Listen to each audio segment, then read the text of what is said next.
कोल्हापुरात धार्मिक ध्रुवीकरणाचा फलक लागणं म्हणजे राजर्षी शाहू महाराजांच्या विचारांना मूठमाती देण्याचा प्रकार.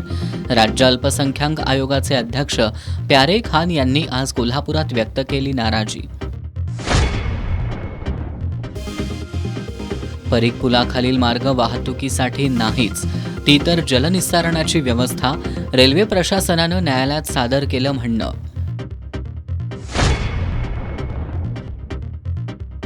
थेट पाईपलाईन योजनेतील तांत्रिक बिघाड दूर. उद्यापासून कोल्हापूर शहरात पाणीपुरवठा सुरळीत होणार. जल अभियंत्यांची माहिती.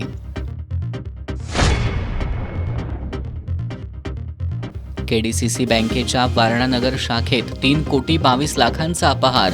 शाखाधिकाऱ्यासह 5 कर्मचाऱ्यांवर गुन्हा दाखल. 4 अटक. शाखाधिकारी अद्याप पसार. आणि पारंपरिक शिवजयंतीनिमित्त जाणता राजा शिवछत्रपतींना रयतेचा मानाचा मुजरा.